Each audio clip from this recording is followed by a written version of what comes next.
The stage version. And I can tell you right off the bat, you don't have any changes. That's what to be done.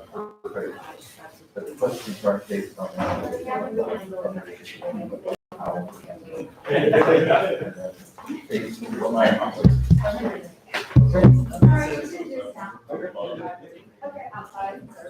Got just already. Sounds good.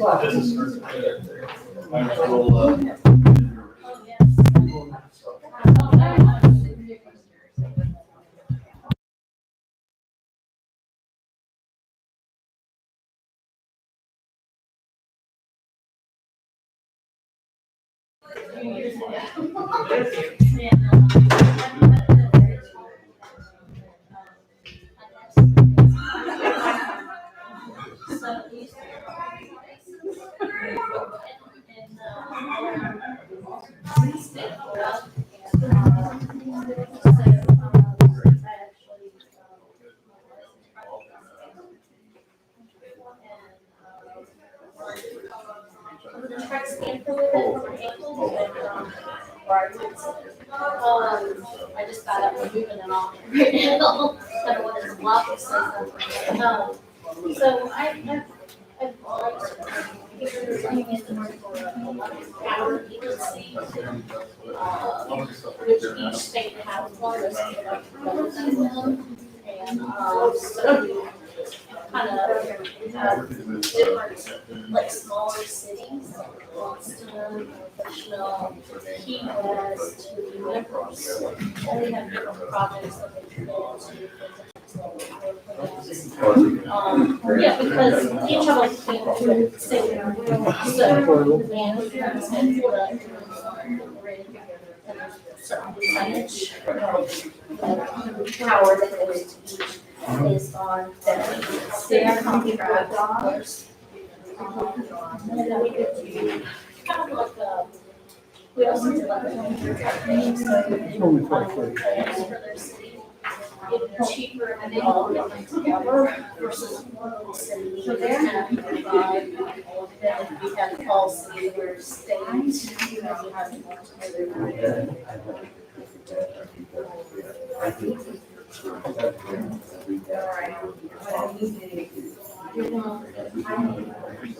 Yeah. Yeah. Well, the category,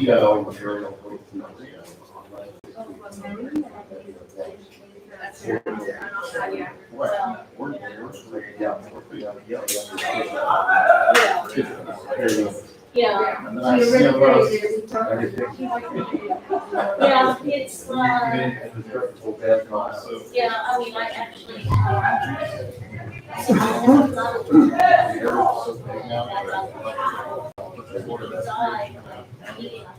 have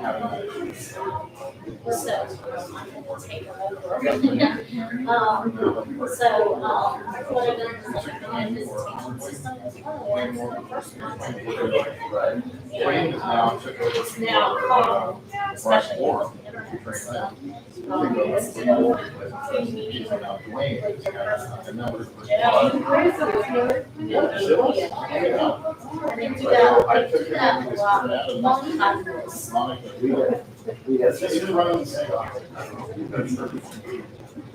So no, I can, I've been out since,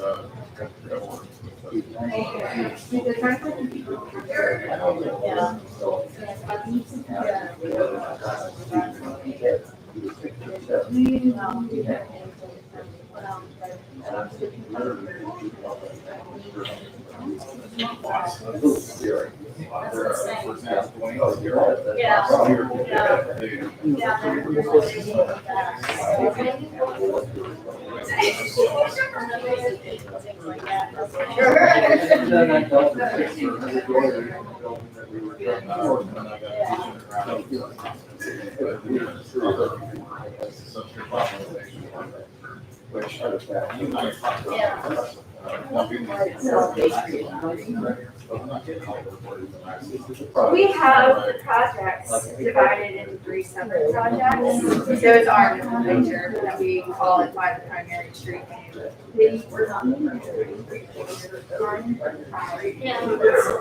that's our internal picture, so we welcome feedback from Greenbriar's for, way to identify the neighborhood.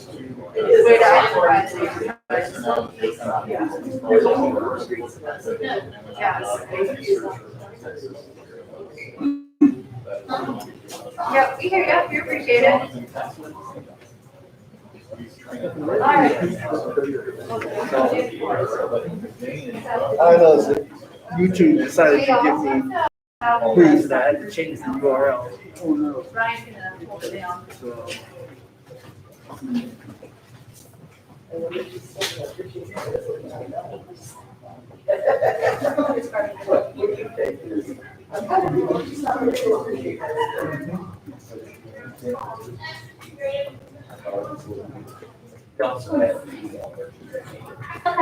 Anything you want, everybody down here. It's all the same stuff we use. Yeah, I might just have to do all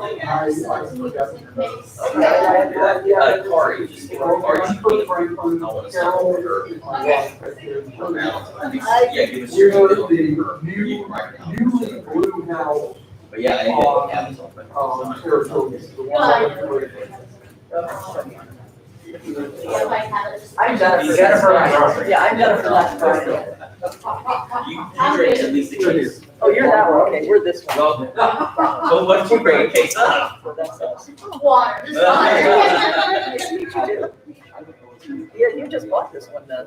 3 years ago. We're gonna do that. We're gonna have somebody stay out front. This weekend we're gonna. Very good, very good.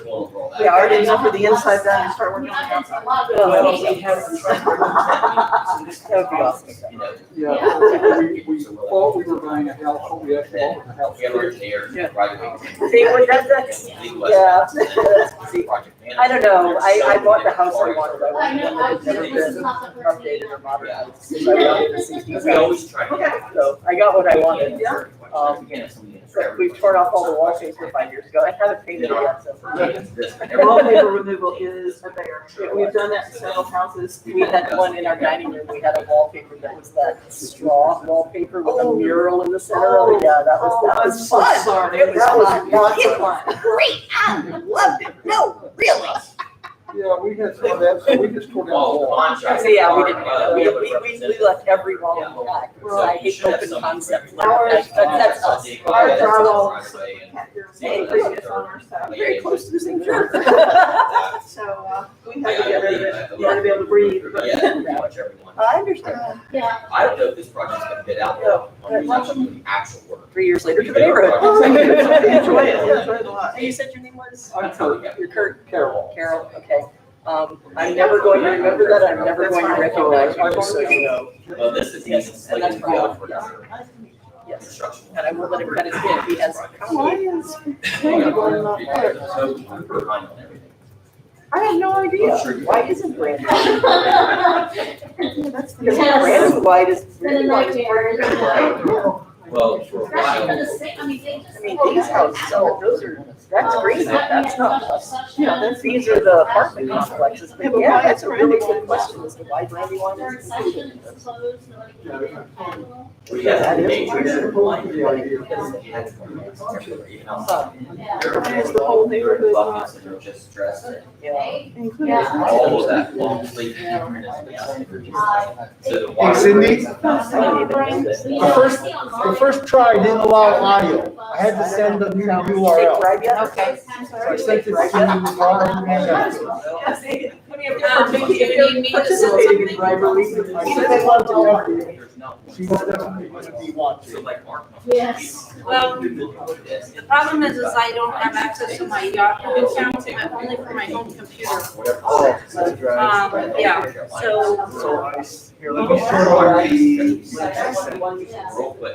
because otherwise it can go to, Since it's individual. That is, that is not an issue.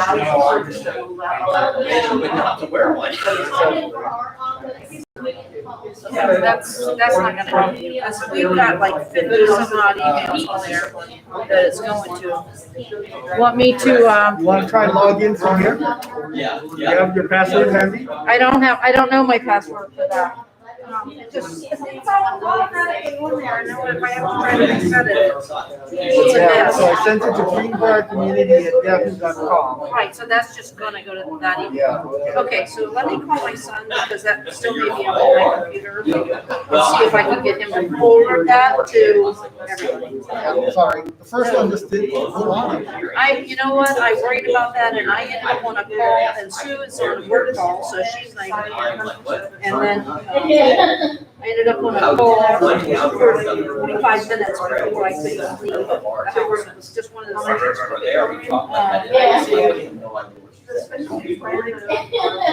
Is this my phone?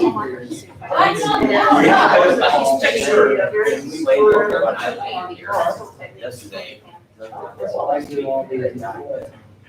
Hey, She said.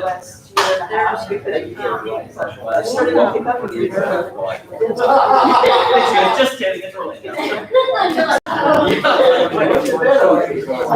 Yeah, I was just yeah. 2 years later, and all the stuff that I was gonna get done is not been done, so. Yeah, we were gonna pay all this stuff. Oh, you know, let's get all this stuff.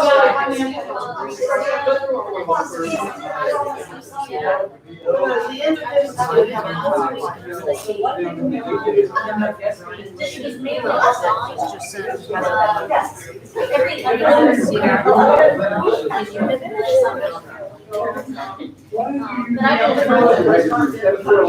Yes. I know. No, every time I go.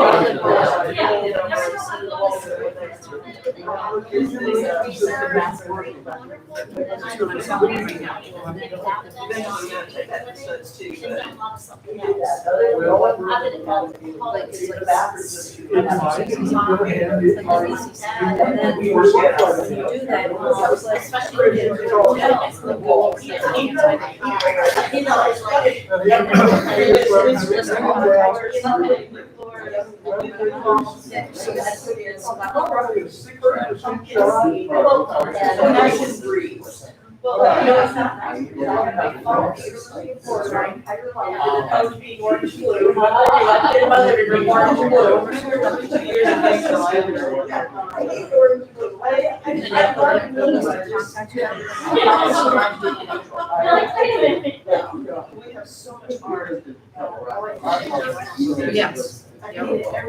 Yeah. Yeah, so just, and then just, type in there, updated, log in for. Along the hallway, also have the different primary focus. Yeah. And I could imagine, yeah.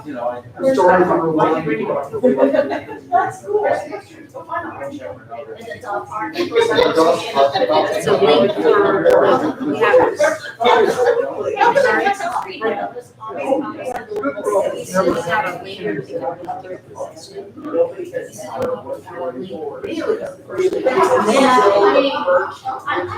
A lot of times. So we're like, especially. oh, no, you know, that's right. You know, You know, in 50 years, I had never been to Use this.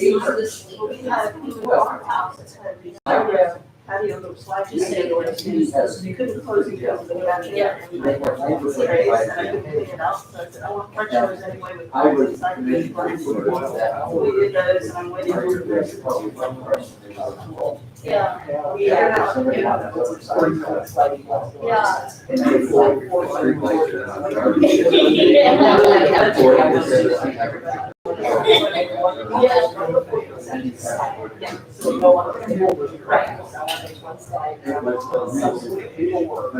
Yeah, they have the very wide one on. Okay. hey, at least he was on. He's probably better than having to cook soup. Well, he does okay. So anyway, there's 3 people watching right now, I don't know who they are. There's 3 people Okay, let's see. Oh, yeah. Don't they sign, they don't sign it? So here's the thing.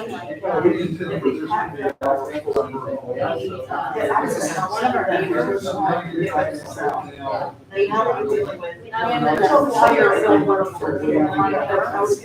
And that guy was probably down to. So the next road over, but they wouldn't have gotten. So apparently, the Oh, yeah, I don't have any account either, so I would be anonymous. I know, like, Cynthia was on Brandy Line, she was one of them, definitely one of I know Evelyn's on it. She's on Branding Line also. Yeah, there was Brandy Line people that were doing it, and I know we have people that are. I don't know if Anonymous can open up a chat. I'm hoping they can. Like to get questions. Yeah. Cross my fingers. So, how's the knee? It's still, it's getting there. But I saw my doctor today, he said, I said, it's still swollen. He goes, well, I've never seen a patient yet that came in at 6 weeks and wasn't swollen. He said, it's just, that's normal. So, As long as it's normal, then you feel better. I mean, I'm walking,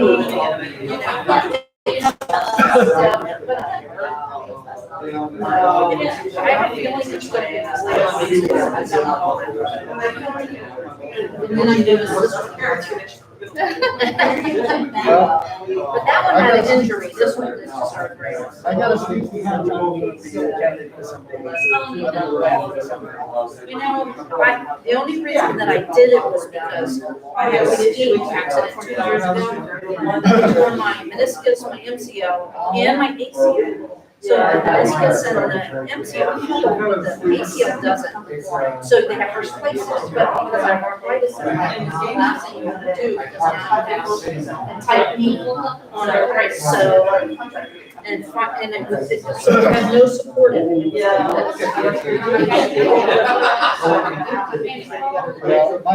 My bummer is hundreds of miles up and down mountains. Yes, and I want to, like, I love skiing, but I could get up skiing, like, I can sit in the car and so I can start skiing and pull out, and they skip the. If I don't ski again, I'm gonna be over the hard.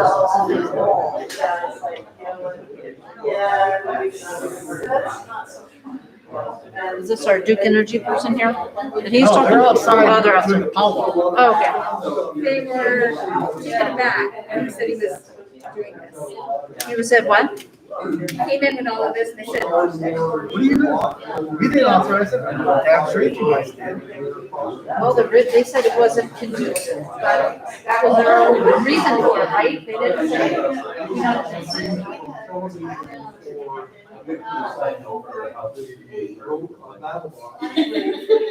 get off my lawn.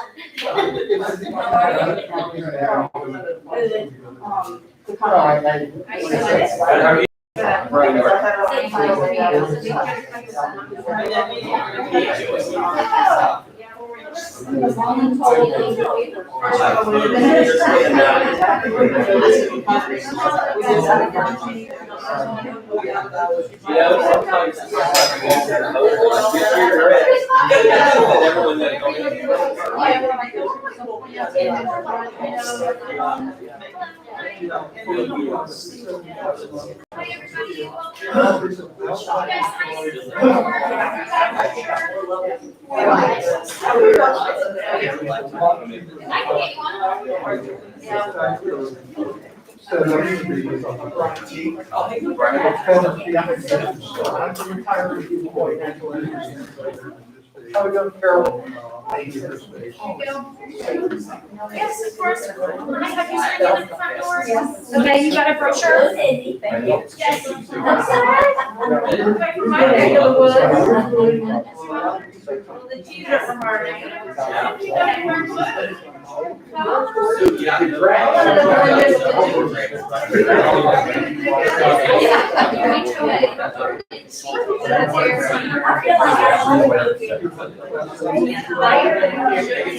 Well,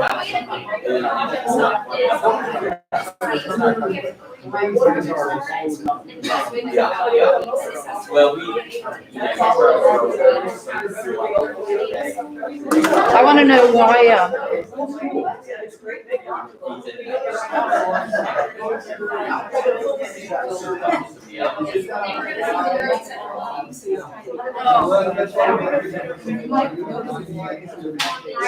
was worried. I was hoping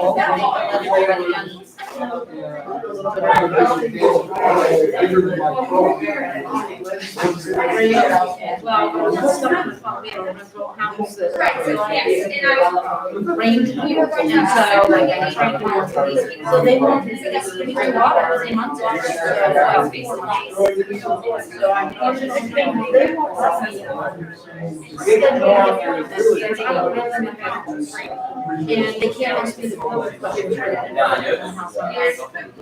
So I'm just on my phone for a call and wait on the phone for. I call her on. I said, so when I get to one of those, I'm gonna text them when I get to one of those. So that's literally took. And then they get an hours overnight. And she was like, how are you? I'm Carol Lewis, I have a couple of things. I water, man. So, yeah. Well, gas oil, burner outside. I checked the name, I couldn't find it, Got a microwave.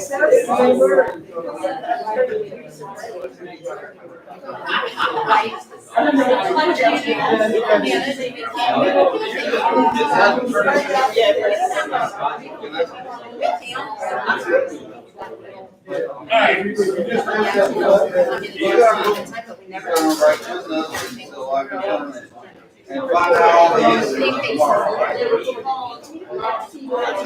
Well, I don't know about that, I'll have you all the answers tomorrow. In case you think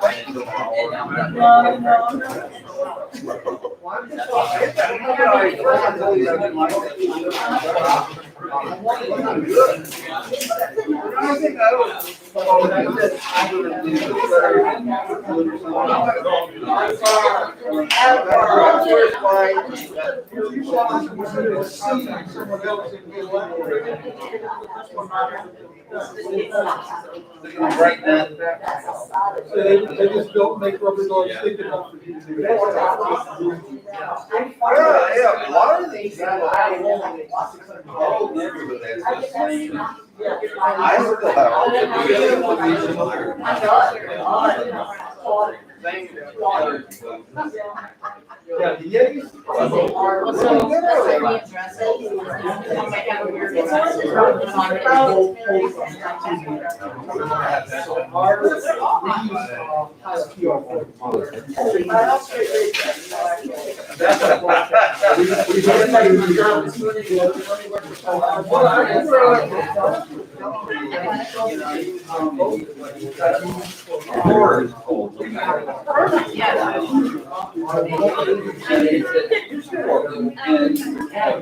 know,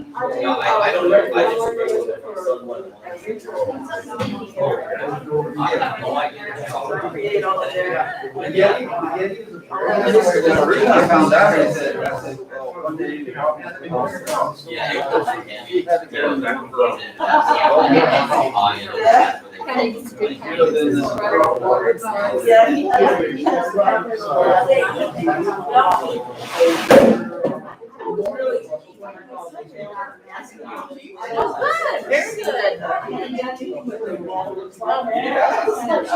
I love it, because I can look at it and I can see everybody around me. How are you? You got your safety. I'm in the club because of my son. Although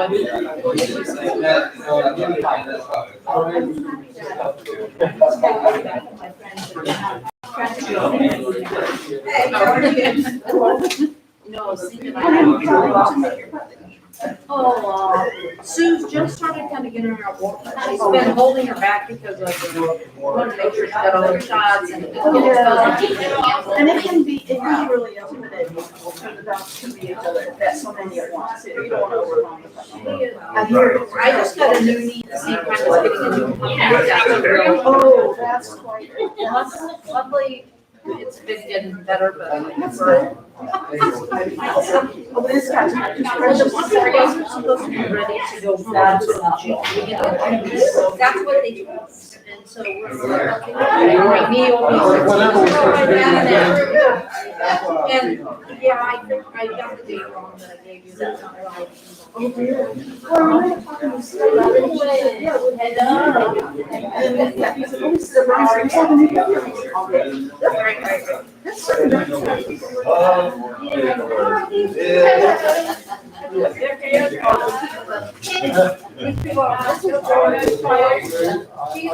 I run the 3 years. It's sort of a high, slowly, you know, people are slowly, one little step at a time. I'm sorry, Kathy. Yeah, we were over with my And my grandson. husband, Brian, so they live next door. Oh, he's going to They're our new neighbors. He's going to give us thousands of questions. They're doing the technology. Oh, okay.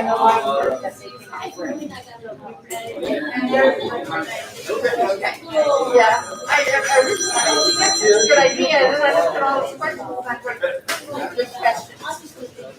But I don't know whether that's going or not. But Mom decided not to come since they had limited seating. Back then, she's getting around the house, and it's kind of like.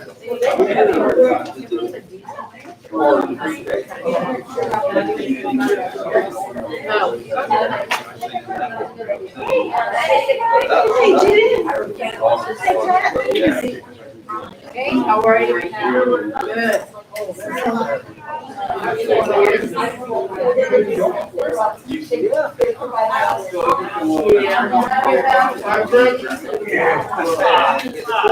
our new next door neighbor. Kathy, she, Brian, and that's Landy, Loretta, and Beth. They're on bakery, and she's on Valley Food. My grandmother convinced me that I really. We don't.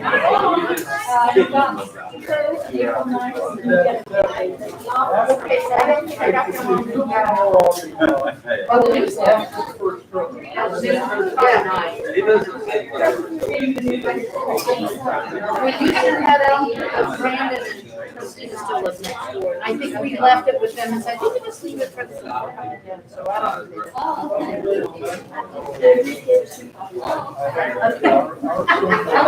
She will come back and visit you. Bless her, because I can't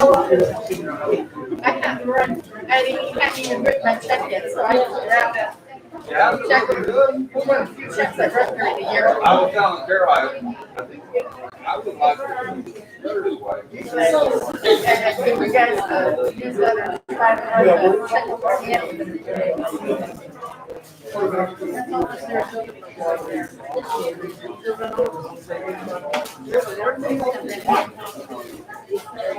We so many water. No, I know. One more is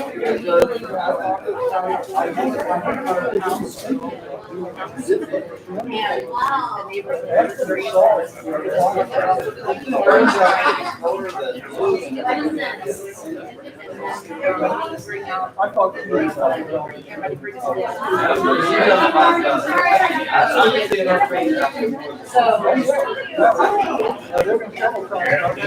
Come down, play music, and everybody just hangs out. Everybody brings a chair, and everybody wants to. And it's all. Hey, I like Susan at home, she's gonna be. Okay, good.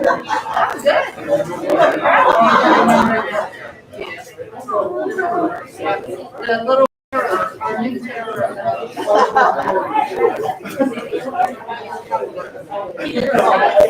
why I adopted. Like, have the energy for a puppy.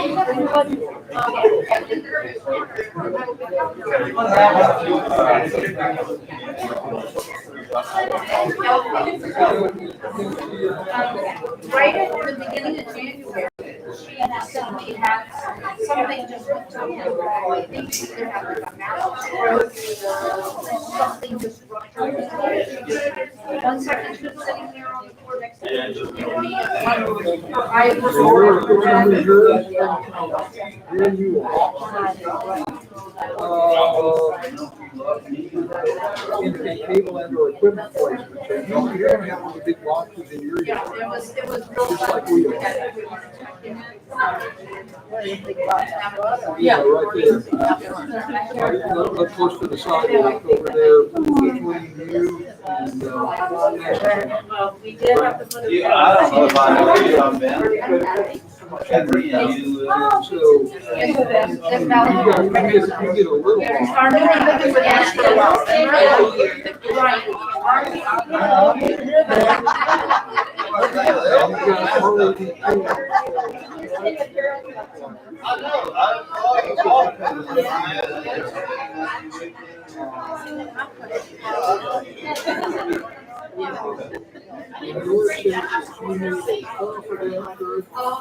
It was Oh, yeah.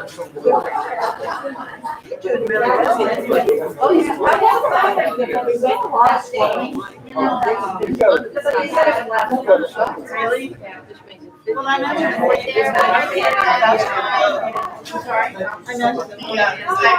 They just really do that.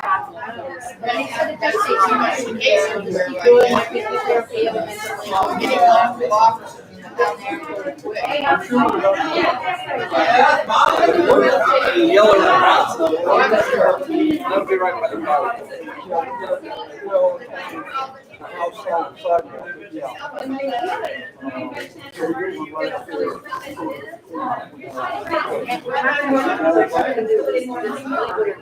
They said, well, they said they're looking at it. I'd like to get a better answer. Take the photos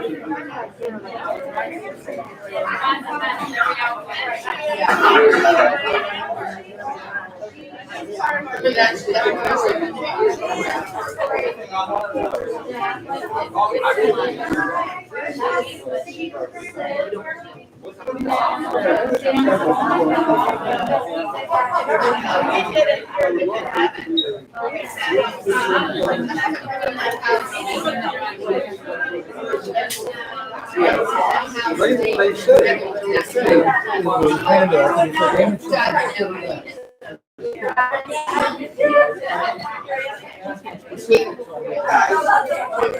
Use their driveway for the grills, for the barbecues.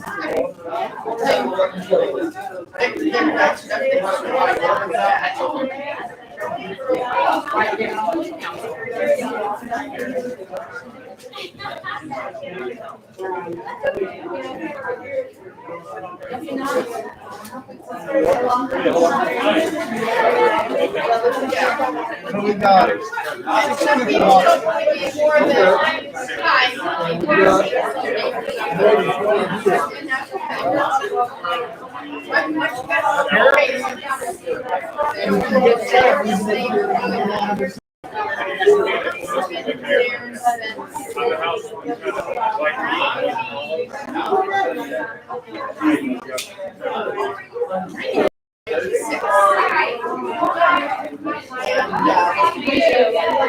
so many.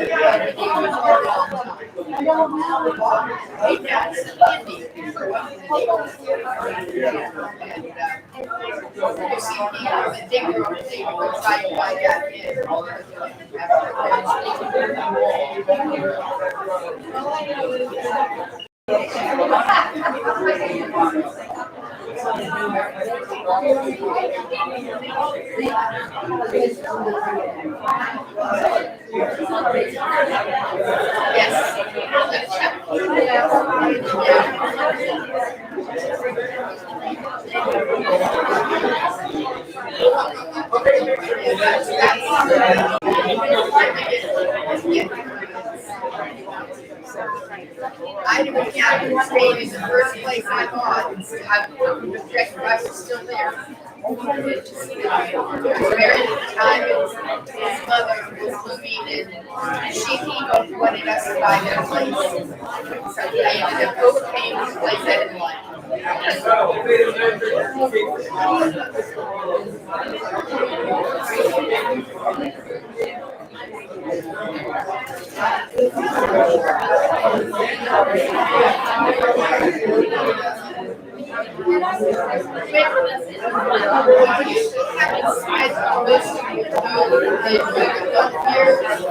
The stairs, and when these go, can you use the stairs? It's not a good.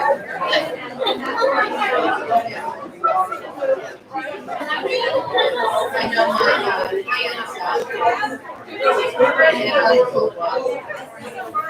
they had to choose the place that they loved, and finally had to give it up because she had two people. And he was having trouble with the How are you, Curtis? I'm good, Kristen. Appreciate the stay over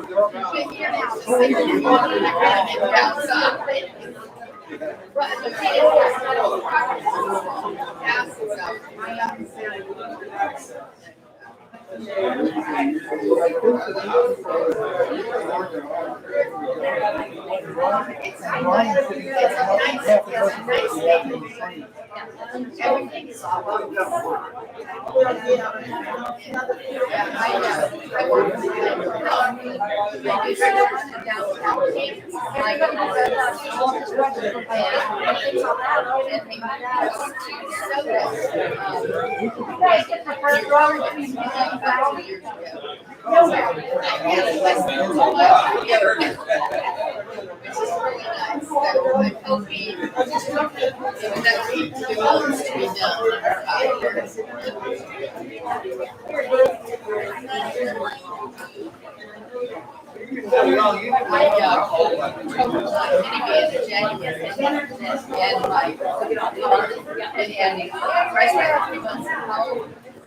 I get bored. I'm ready. Greenbriar neighbors, I just wanted to say thank you everybody for coming out. Thank you. Duke Energy is going to basically run the meeting. We'll do questions, but I really appreciate everybody taking the time. Mr. Bowser for taking the time to put all that together, give us a lot to think about, and for everybody responding to the emails and coming down. So we appreciate it, and hopefully with this COVID thing getting over here, we'll be back to our normal neighborhood get-togethers, and so we'll start looking at scheduling one of those soon. All right. Thank you. Hello, everyone. Hi, my name is Libby Hofter. I am the Public Engagement Manager for the Targeted Undergrounding Program. At Duke Energy, we do take pride in safety, so if we could please all take a second to address safety. Look in front of you, look around you, make sure you have a clear exit access. So go through these doors into the hallway, take a right, and we'll group back out in the parking lot. If you do need to use the restroom, they ask that you ask a lady working the front desk, and then she will walk you down to the restroom at the end of the hallway. Again, for safety, if there is an emergency, I will be our 911 point of contact. So, does anyone need any more time for safety? I would like to take this time to thank everyone for being here. This is so great. So many of you came out tonight. That is awesome. We're so excited. I would also like to apologize for any miscommunication that has happened with not only this meeting tonight, but the targeted undergrounding program as a whole. I think we all can agree that this past year has been rough, and it's been tough on everybody. But if we have learned anything, it's to be flexible. And this is you guys showing that you're flexible, showed up tonight, and we really appreciate it. You know, I did get the opportunity to speak with a few of you before this meeting, and you addressed how excited you are for this program. You know, and I think I can speak for our entire team that we are all so excited. We are excited to be here tonight, to meet you all, to get to know one another, and to teach you all about this amazing program. So, and then tonight we also have the county commissioner And we thank you for being here and taking the time out of your busy schedule to address this tonight and being with us. Good evening, everyone. The good news is if the power goes out tonight, we have a whole team. We're gonna spend on it in a few minutes. First and foremost, I want to thank Mr. Bowser. We all know Mr. Bowser, right? Because Mr. Bowser was so concerned for this community. He wrote me emails, he sent me Facebook messages, because he was so concerned about what was going on and not knowing what was going on in your neighborhood. And so I said, Mr. Bowser, the only way we can get to the bottom of this is if we get Duke Energy involved in the conversation. Because if I was going to be the go-to person, he's going to tell me, I'm going to go to them, they're going to come back to me, and I'm going to relay information. You know what happens? Like if you start a message at me and we start at the back of the room, I can say the cat and dog are here, and at the end of the room, it could be we're all going to the movies, you know? And so I went to Duke Energy, and surprisingly, they were very open to doing this. And I want to thank all of you for being here today, because I know how important your community is. Your community is gorgeous. You're a slice of heaven right there off of Michigan, you know, near such a great community.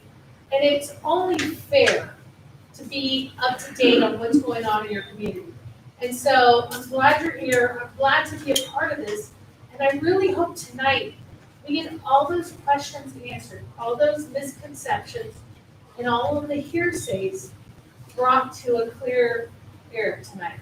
So I'm proud to be here. My doors are always open, or my emails, or my Facebooks. And I'm going to leave a few cards because outside of the issue that we're talking about tonight, in ballroom dancing, Line dancing. line dancing, I'm always happy to help. You know, I may not know everything, but doggone it, I'm going to try to find it. And that's all I can do, and that's all I'll always promise you is that I'm going to try.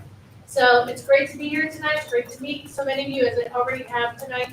And if there's anything I can do in the future past tonight, I'm proud to serve. And thank you for allowing me to be your county commissioner. So you guys have a great night.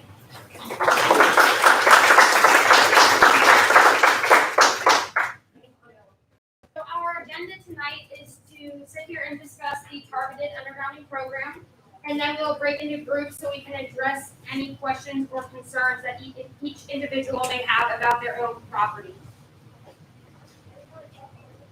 Okay, Duke Energy's grid improvement initiative is transforming the state's energy infrastructure to make the grid more reliable and to make it smarter and more secure.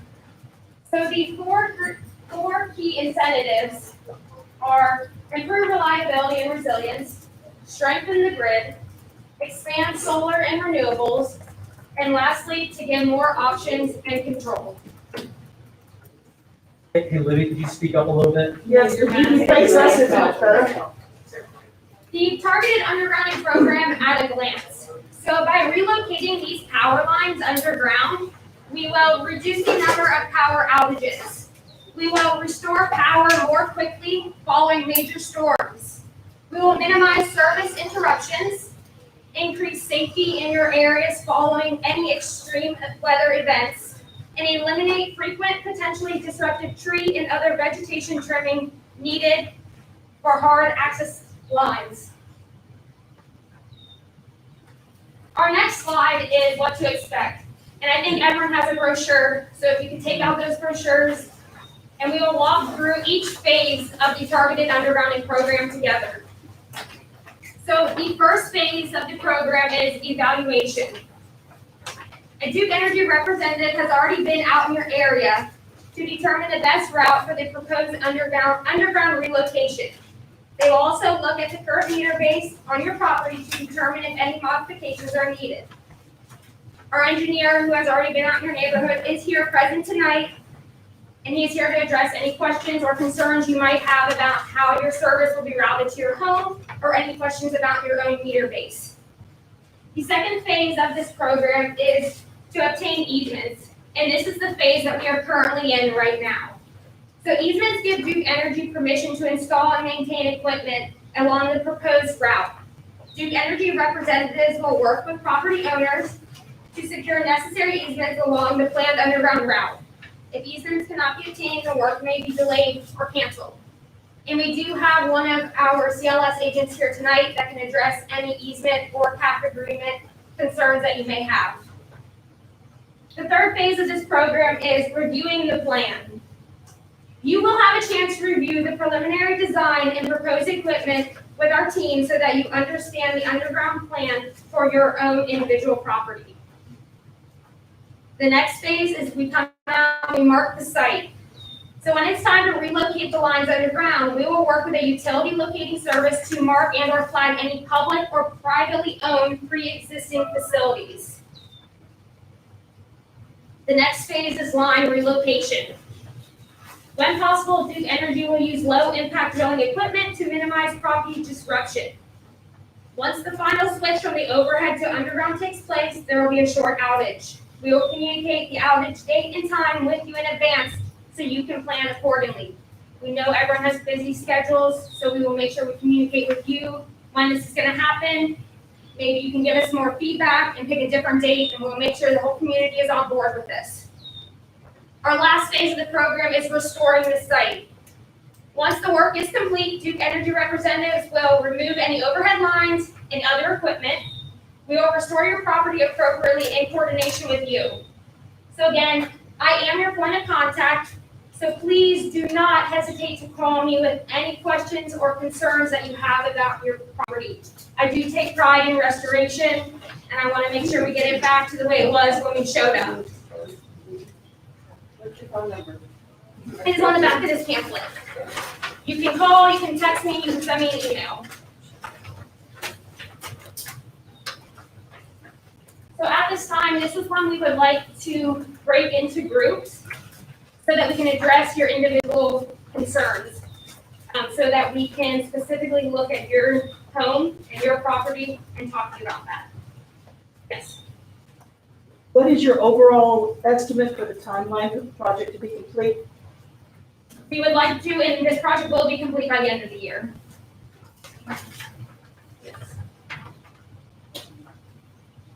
What's it gonna cost me? It will not cost you anything. Libby, before we go on, we sent you 10 days ago a list of questions. There's 1 through 18. Most of the people in here have a copy of that or have read over those questions and in many cases participated in the formulation of it. Can we go through those one by one so that we have a clear understanding of the information that we put together and a response from you? And can you do that for us before we break into smaller groups? Because that will answer 99% of the questions we as homeowners have. I hear you, and I'm listening to your concern, but the best way to make this meeting most successful. No, that's No, not. Would you please We want give us the courtesy of responding to us as we have put that information to you in plenty of time. We gave you the answers to the questions, or to the test long before this meeting was given at date. Please give us the respect of answering those questions one by one, and don't say that you haven't had time to respond to them. Mr. Gallagher, with all due respect, we've created a packet that everybody has with the FAQs and our answers. And so to be mindful of everybody's time and the limited time that we have this space, we are happy to dig in on more specifics to those responses if people have questions. But again, to use our time wisely and to be able to look at the maps, we're gonna break up now, and we're gonna be happy to dig in. You're not listening to our May side. we take a vote on whether we'd like to have those responded to? All those in favor of having that answers responded to, please raise your hand. Now, please. We Now, have the this is a FAQ community meeting. document. Please, Yeah. please treat us as if we are a respectful community. That's where we come from and this. We don't want to follow your And we would agenda. like to, we have been canned enough by you. We'd like to have some response to our individual questions. You've already gone past 3 of the questions that we'd like to do, like what happens to the pole? You're taking the wires out, where's the pole? What happens to everything? You're not paying attention to what our questions are, and they affect everybody in all 3 phases of this. Why Bay 3 underground project? Why not Greenbriar project? To make this time successful, we're gonna split up into 3 groups. So if you'll please follow Libby's instructions. We disagree with that. We disagree, okay? We We've disagree. already shown you our support for finding out what those 18 questions are.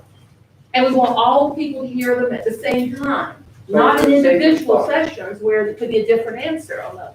And it would probably alleviate the session, Yes. since we're all in the same neighborhood, it probably would do you guys best, since, I mean, I know the properties are a little bit different, but we're all in the same area, so it would probably affect all of us. So I think it would be best just to get that over with. Well, we have our FAQ document. If we would like to read along with the We FAQ can document, the look with that at responses, a we later could date. kind What of we'd read like to aloud. know is how is the variance on our properties, primarily the rear, we've all accommodated this location in our landscaping, patios, pools, storage sheds, et cetera, and at least, this would be the least intrusive to come into the rear of locations on our properties. The duty to vary feet from the front of the yards without a problem for existing septic systems and other issues in a less direct pathway. Why can they not direct it or do that from the rear of the property? This is our FAQ that I can read aloud.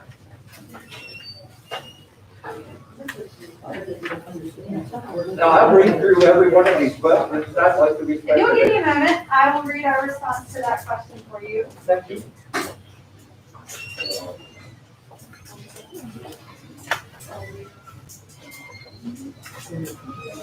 So that question is why, and I am reading off of page 2. Why is Duke Energy wanting easements in the front of lots? The targeted undergrounding program gives us opportunities to upgrade our facilities to a more optimal state. Placing our facilities in the front of lots allows for easier access and maintenance. Avoiding entry into backyards, which may have fences, pools, sheds, pets, etc., is a benefit to the program. It's a benefit to you, is it a benefit to us, is the question. We have all accommodated your presence in the rear. We have put our pools around it, our sheds, everything else. And at that point, if you can come into the rear, it's at less distance and it's less wiring. Mr. Bowser, this is our response. If this is a program that you are not interested in, it's optional. That's why we're here to talk about it. It's something that we would like to do for your community. We would like for this to be successful. We understand that it would improve your reliability to have your lines underground. But again, you're not being forced to do this. So if it's something that you're not interested in, we can note that and we can move on to other projects. Quick question, you've had these repeat questions for a while. I'm curious as to what's your hesitation to give responses to very specific questions that we've given you ample time to research and find your answer on. I mean, these aren't our 18 questions. These are the questions that you wanted to answer. What about the questions that we want answers to? We have provided answers to the questions that you have, but we have But these aren't our paraphrased down questions. our information. But these aren't our questions. Again, y'all, I do want to be respectful of everybody's time here, so I think it would be probably helpful could have for us answered to. 5 of them in the time that you've been hemming and hawing and, not answering them. Well, with all due respect, I would like for us to break up into groups so that we can look at the maps. We've got some really great experts here. We've got the engineer who designed this project. It's a great opportunity for feedback. Why can't you providing your project, your side of it? Well, we'd like to look May I at. ask a quick question? We have provided our own Wi-Fi coverage for this because you all failed to do that. We are doing this, and these questions are specifically for the people who can't attend. That's their representation, and they're not going to be in any of these little breakup groups. If you go through this list with us one by one, and to the best of your ability respond to them, then the wider community, which we have made an extraordinary effort to make sure that the people that can't be here tonight can see it on YouTube and on their computers. We all get the same information at the same time for the same question. And it's not a street by street issue. These are all generic questions that affect all of our properties, and our knowledge is necessary for making a decision on whether to proceed with you on this project. And that's done with due respect, and it's done with plenty of time. And if anybody objects to what I'm saying, please tell me now. I'm thinking there's a communication issue right now. It's not that we don't want the project, but there seems to be a communication Right. issue. And I feel like what you're saying is good, and what he's saying is good, but I feel like we have had a lot of questions, and you wanna do it your way, and that's fine. But as a group, it would be nice if you could collectively answer those questions. I know you wanna do it breakouts, and that's sufficient. Maybe we need to have another meeting. Maybe we need to do this 2 or 3 times, to get what we need and to get, for you to get what you need. Maybe this is not gonna all happen tonight. Would it be helpful for us to walk through the questions together? We can read these aloud if you would like. These If are our questions, questions- our questions. We want our questions answered, the ones that we gave you. These are your questions. We want our information, not the information that you're trying to enforce upon us. With all due respect, the way that we've laid out these questions is an accurate reflection of the program and the way that it's been laid What out. about our questions That's about not our what area? I'm worried about, is what is going to happen to our properties from our perspective. To make this time successful, y'all, we have arranged this so that we have a breakdown. I don't care about. So Libby, if you would please. You know how big our neighborhood is? It's like 80 houses, we're not a big. Okay. To break us up into 3 groups is not really necessary to answer the We are here at our tables and we're happy to No. talk to you. We're very happy to talk to you, so please Well, join us. no, here's the thing, if I may. Excuse me, here is what you are either not hearing or choosing to ignore. This exchange is an example of why you are meeting resistance. Because we have said something very specific. We gave you 2 weeks ago a list of questions that the group would like answered. I've been a reporter for 40 years. I know when someone's not answering the question. And so to simply say, I hear your question and I'm going to ignore it, is not helpful, and it leads to suspicion. It leads to mistrust. I think you would find that the majority of people in this room are entirely fine with the concept of burying the line. That's not where the resistance is. The issues are that there are potential unintended consequences, and there are questions that the entire neighborhood would like to see answered. And the entire neighborhood wants to hear the same answer. So what we're not hearing is that you respect this neighborhood's desire to hear these answers to the same question at the same time. And that attitude is a significant contributor to the pushback that you're getting. Now, if you don't have the questions, I think you'll find that there's a significant overlap between our questions and your FAQ. That's great. Where there is a one-to-one correspondence, let's look at the FAQ. 20 seconds, and we're done. But where there are other questions from the neighborhood, we would have answers to the neighborhood. Then you'll find that many people have had all their questions answered. Some others will have site-specific questions, and we would be delighted to talk to your experts and your engineers about those site-specific questions.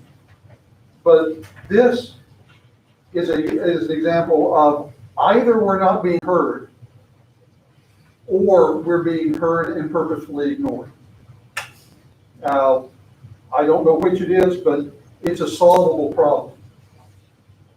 Curtis, I want to add to that. I think that what you have to understand is this neighborhood is really truly a neighborhood. And what happens to my property might be perfect now, I'd be thrilled with it. But if it's gonna hurt Curtis's property, if it's gonna hurt Beth or Loretta's property, then maybe I don't want to buy into that, because I don't want them to have a scenario that's just really not gonna work for them, even if it works for me. Does that make sense?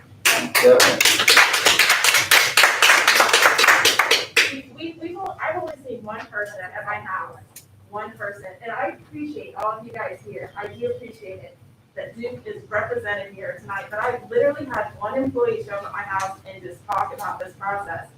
So when we say collectively we've had these questions, I've only met one person from Duke, and that's why that we have so many questions, is because we really have not met any of these folks before. We need to get past this point and then move on. And with all respect, I made a special phone call to Mr. York on Saturday and specifically stated that this was important to us as a neighborhood to follow through on these questions, and recommended strongly that he look at those and that he express it to the rest of the Duke team, that this be the format that we go through, because it was something that we felt we could get through quickly and specifically, and it would answer our questions. Now, if you can't do that, just let us know. Our FAQ document was our work to respond to your questions. You need to go Can back. I record you so I can just play it over and over so that we get done talking and we just hear you again on the recording? Because you're really not responding to what we're saying. You're saying what you want to say. You're not listening to us and hearing us and respecting us with an answer to what we have said to you. So say FAQ again. Go ahead. Say FAQ again. Would you like to Part of the problem is that each of us has had contact with maybe two people. And each of us has gotten different answers to these frequently answered questions. And we want to know what the real answers are. Everybody hears the same answer at the same time, so we all know. Is your engineer willing to take questions? We need to know these answers so we can decide for each and every homeowner.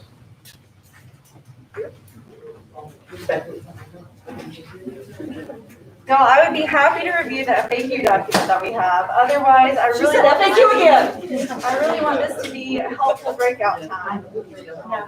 Now, What is so important about this breakout? That you want to divide and conquer. Because honestly, we all have the same question. So there's no need for us to be standing at three different tables, listening to three different people, give us three different answers. Everybody lives on Bay Street. All right, everybody lives on Bay Street, one breakout. Hey, I like that. Yes, we all live on Bay Street. We have one breakout. Who is the senior Duke official in this room? And would you please introduce who that person is? Who is the senior officer that from Duke Energy at this meeting? There are several of us with No, different that's backgrounds, not an different answer. Who expertise. is the senior top dog. top dog in this room? There's many of us who have different backgrounds. Who answers to somebody who's not in this Who room? has the ability to say yay or nay or go down? Who in this room is the lead person? Is it Mr. York? He's from the Midwest, top and level. No, Who else is here? with all due respect, Brian Lloyd and I are here as the most senior folks from Duke Energy. And our teams are prepared. We worked very hard to pull this together for you all this evening. Then you worked And very I- hard at ignoring every suggestion we've made for over 2 weeks. And I apologize that it is feeling that way to the Apologies crowd. are That really was- not accepted at this time. You know, I used to do work for the General Services Administration. I was a contracting officer for 41 years.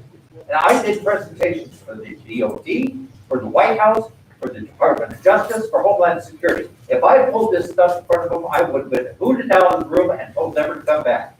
The issue is you've got to be able to think, if you're an executive, you've got to be able to think on your head and your feet and say, you have a point, let us address it in your terms.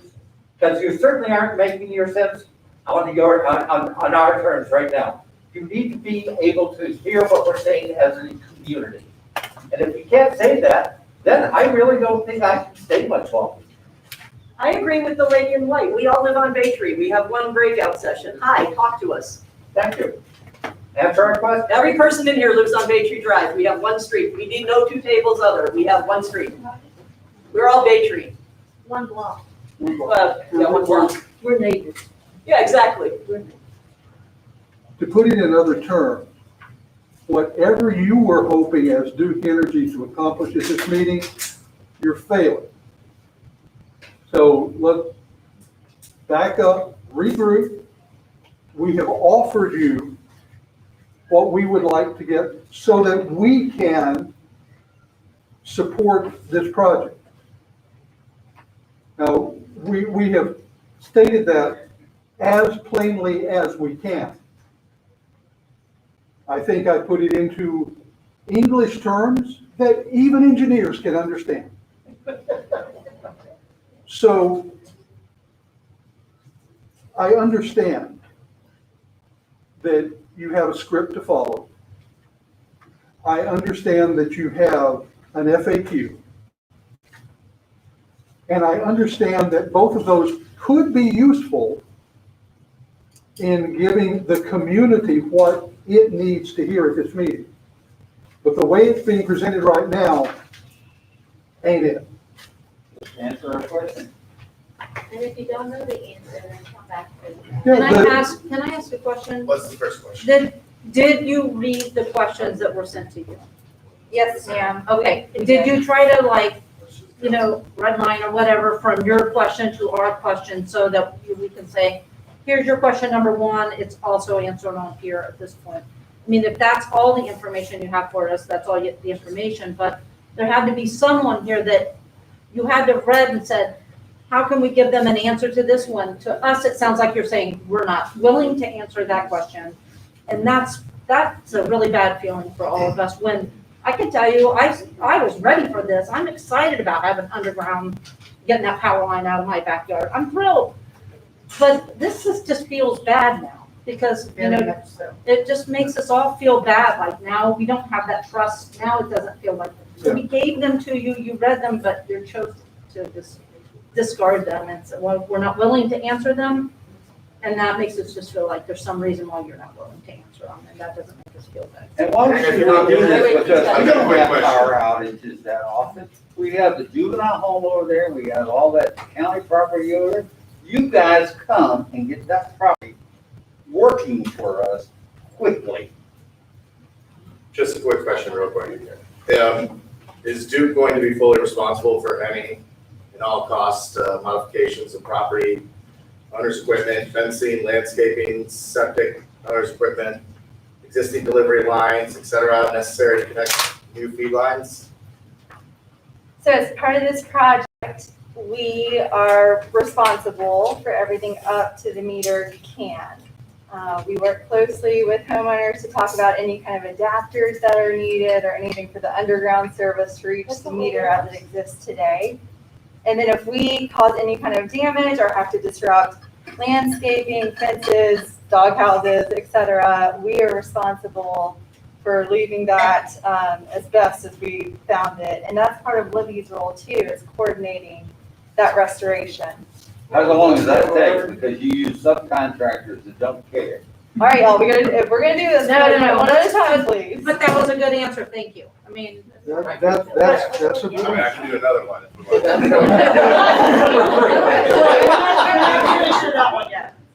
What, your engineer came out and showed me where he thought it was gonna go through, and it's right through the middle of my septic field. What happens about the restoration of my septic field? So that's a conversation where we need to take it to the map and No, talk about. no, we all wrong septic. We can all hear her question, answer to her question. It may affect a whole bunch of stuff. In a generic case in our neighborhood, Let's just move your house, if there are disruptions to the drain field of a septic tank, is that the sort of thing that Duke Energy would put right if there was a disruption? Yes, sir. How quickly, because a septic system is really, really important. Now, that's a hypothetical scenario, so we can be specific to what that situation is that we hope doesn't occur. Also, in your frequently asked questions, you say that you are responsible for only to the meter. But Florida law says that if you disconnect us and the wiring in the house does not meet current 2021 code, that it's our financial responsibility to replace it. So we do have, on the last page of our FAQ, I believe, addresses a little bit of this. So based on the age of homes and the current electrical wiring standards, will there need to be modifications behind the meter, which I believe is what Right, you're on the, asking. on the customer side. Right. So we Duke Energy don't go beyond the primary side of the meter. And with this project, we don't go beyond the primary side of the meter. So our work's not gonna impact interior wiring. Will there need to be modifications? No. If the modifications need to be done, they're not because of this Duke Energy project to underground the lines. So, no. And it does say that on there, Yes. Will that be in in writing? the last one. It's the It's on last your question. question, it's on the last one. No, it's not going to be in writing for each of the owners. We have it as a recourse. So Duke Energy work does All right, not y'all, impact. one at a time, please. Let's just get to the numbers. just to be clear, according to what the Florida state regulations say, once you disconnect the main power at your side of the meter, reconnecting it could trigger a situation where the wiring on our side has to be brought up to current code. And that could be valid. Are you saying that that situation will not exist with this project? Let me ask Robbie to speak to this. Robbie's our engineer on this Perfect. project. And he How you doing? Good evening, Hi, Robbie. everyone. Good evening, Robbie. Thank you for being Thank you here. for all the questions. Thank you for being here. About you, so I'll take that one for now. So I understand the law as far as states. So Duke Energy owns the line side. We all know what the line side is where the meter at, top side, okay? We have that jurisdiction. So no authority, City of Orlando, Orange County can tell us, hey, this is what we're doing. We own up to that point. Once we pull, to your case, once we pull that meter out, once we pull the meter in, okay, there's nothing, they say, there's an inrush current. Inrush current happened, we could dock it on our end, we could see something happen. Yes, we'll take care of that. Now, what happens when we pull meters, an outage, okay? So it's a typical outage, no different than a transformer blows or a fuse blows, okay? We'll go out there in the transition phase, which is what you're talking about. In that transition phase, we'll pull it out, same thing, we de-energize it, we pop in our meters back in, we terminate our cables, we're done.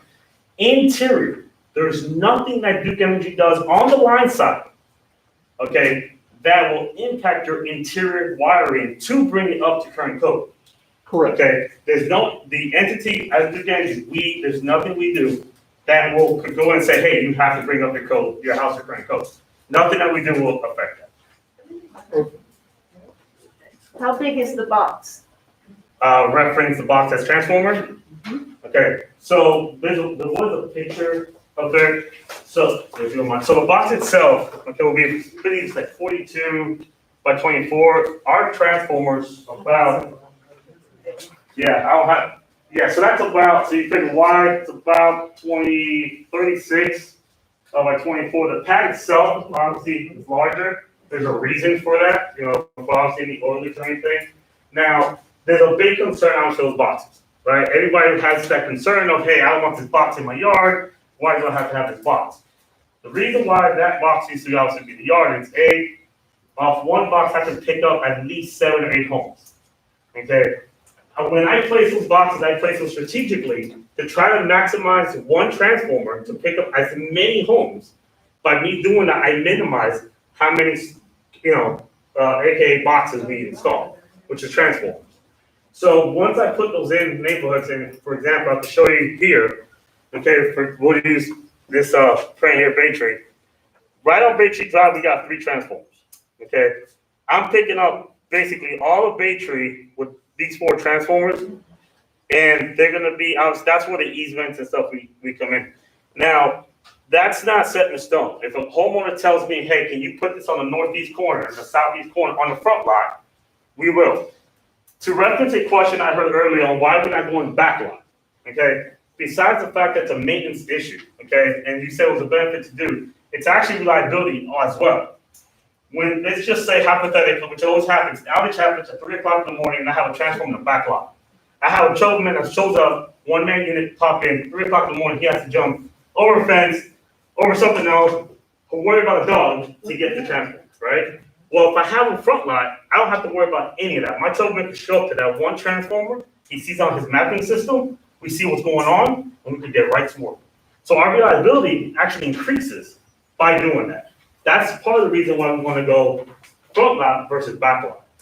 Today, yes, I understand that, like, a lot of us are on Bay Tree on the east side of the road there. yes, sir. Now, if you're not doing Greenmont, does that mean you're gonna leave our poles and all the wires behind our houses? Because that also powers Greenmont's side of the road as well. So Greenmont as it stands today, okay, it is actually, it is, I do have a design, I can hand out some of those prints, I can show you, there is a design for it, okay? I do know the rec center also is off of this line, they're gonna be separate from this power line. What about, is this here? We have power lines running behind all these houses here? Correct. They power all these houses as well? Correct. Are they gonna be on these transformers as well? No, So we're still gonna have the power poles in our backyard? no, and I'm just showing you, if you give me a second, I will get you that print. Yeah, I'll hand out that print in a second, I'll show you what they are. So, as far as what power pole be in the backyard, okay? Good question. So let's just say, for example, client at 3068 says, or no, 3069 says, no, I don't want to participate, okay? So if they don't want to participate, thank you, sir. If they don't want to participate, and that pole's there, that pole will remain feeding 3069. Now, this is the question, how do I feed that power pole if most of the people are going underground, right? In a case like that, I would have a transformer, for example, this line right here, instead of going this way, I would have to direct this line to hit that pole. So the pole will still remain at that corner. So every situation, every home is a separate situation. I have walked all of Greenbriar, okay? I'm not sure, I know I haven't met all of the clients, because it's usually when I walk, got people I work with and whatnot, but I have worked all this, walked it, looked at it. I have redesigned it now about 3 times. Okay, the reason is, to the question you brought up, is because there's some clients that don't want to participate. So when clients don't participate, I have to leave those poles up. So then I have to re-engineer, redesign how I'm going to feed those homes that want to stay over there. If the pole is left, do you maintain the pole? Yes. Let me ask a question. My Yes, hands ma'am. up Yes, ma'am. here. I'm sorry, Ms. Faust, if the pole is left and has Duke facilities on it, we can. Yes, ma'am. Okay. If it's not convenient for you, with the leeway you have behind us, which we're giving you, and you're still keeping it, okay? We're wanting leeway up front because it's convenient for you, not as convenient for us as it is for you. Why didn't you go between the sidewalk and the street and just use the county property? So we do utilize the right of way. Okay, our primary lines are not on private property. Neither one of our primary lines are on private. Everything as far as primary lines, okay, is in the right of way. We also pull permitting, okay? But what about the boxes that you're talking about? Why can't they be I'm on the gonna, county property? I'm gonna get there. So there's actually within our specs, okay? And I believe, I'll have to pull up, but there is a question on that and I'll get you the answer. But in a document, and I'll find it where it states that we're to install, okay, oil fill facilities adjacent to the right of way. The reason, one of the major reasons why, is because the more equipment we can install in the right of way, we're actually gonna impact access for the county.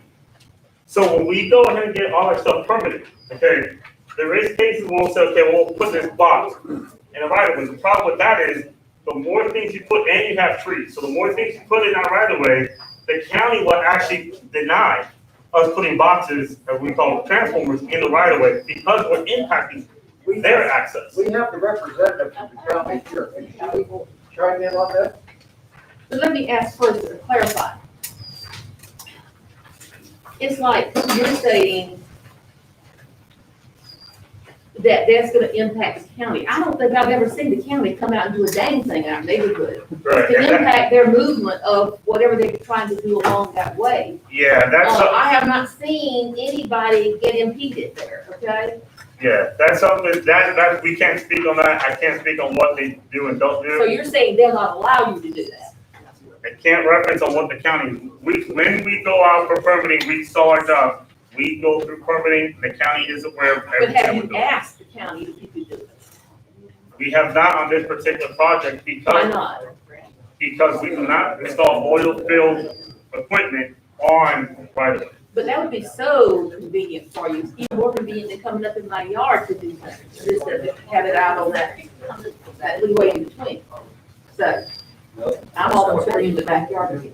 All right, so I'll direct it back to Danielle, and then any other questions, engineering, Just a quick engineering question. On the poles, let's assume that along one street, everybody participates. And that Duke Energy is the only tenant on that pole. Once the move is made, will those poles be removed? Yes. Okay. Can I just speak a little bit on the county? Just, I wanted to give some clarity on the county, and then we can also follow up if we need to, and it seems like Mr. Bowser is a good point of contact. So everywhere in the county has a right of way, which is your sewer line, your water line, your sidewalks. That's a given. And there's no way that the county keeps up with everybody's land between the road and the sidewalk. We all know that. You guys cut that strip of grass that's in front of your yard, because if they had to do that countywide, it would be impossible. So, but that's just a given right of way that the county has when they built your road. And that's where your sewer line is, your water line, all of that. Okay? We have septic. Okay, well, But if they septic and then, Very different. The septic is in our yard. It's on our. We still In our front yard. We still have water lines that run. we still have water lines that run by there. So if I can, is there a further clarification, because we can't answer it tonight, I can give you the answer. Okay, so just to be clear. And then further on the Duke Energy, Duke is not exempted from following the rules of the county or municipality.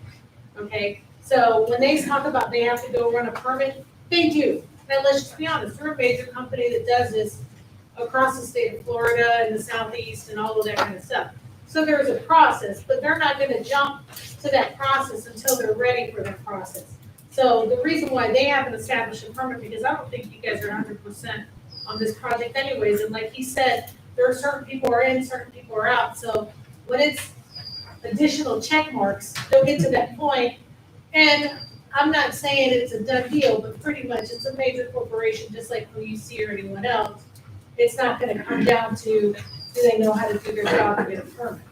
So we can easily say that technicality in the system is not gonna be hindering, that you guys have to worry, well, if the county doesn't approve your permit for Duke Energy, it's gonna be a problem. They know how to do this. This is not their first rodeo when it comes to that. So, I think the question was more, why can't they use the county right away to run this? If the neighborhood decided to petition the county to have it done in the right way, would we do that? I'm sorry, what was that? If the neighborhood decided to petition the county to have those units put on the right of way area and as a blanket area, would the county consider that as a request from us and maybe allow those to be put on that? They won't, because the county right of way is the county's right to that way. They are a private company. They are not part of the government structure. So we do not work together, nor do we collaborate, neither them nor OUC. So they don't get access to them. What I Well, worry, if they're gonna run the feeder down through the county property, well, they're gonna have to cross over at some point, just like your driveway. so I understand if the main run down the street will be on the county property. Yeah, but they won't get access to that right of way for their doing. The question on the variance Yes, ma'am. is one that we'll have to look into a little bit further. They currently give up the variance in the back, and what happens to that variance now that if they're go to the front, we have to figure that, that's not. Yeah, and if I could, there is a response to that. Oh, okay, so, On the final FAQ page, will Duke Energy really push the overhead easement, so in the back of your lots? So this gets very specific, project by project and property by property. But in situations, we can really push the overhead easement in the back if it's no longer going to be used and there's no future intent. So we would need to know that this project's proceeding before that's even a relevant conversation. But we do consider that on these targeted undergrounding projects. What about the ground easement? Hang on, one at a time, please. I think you're thinking first. So the ground easement looks like it's a 20-foot in the center of the line on both directions. So if that's running through the middle of my backyard, does that mean 20 foot on each side? I can't put a shed, I can't put a dog one, I can't put a sidewalk, I can't. So you know what, look, we've got our teammate David here, who is an expert in easements. So David, if I could direct this to you to provide a little more clarity. Case by case right now, so it's 20 foot, I don't know the specifics of your easements, so I can't answer for that right now. But that's case by case, we can get together and have a conversation with that specifically, because I don't want to answer for all, because just like any property, it's specific to the property. Would you please explain why there's a 20-foot and not 4-foot or 2-foot?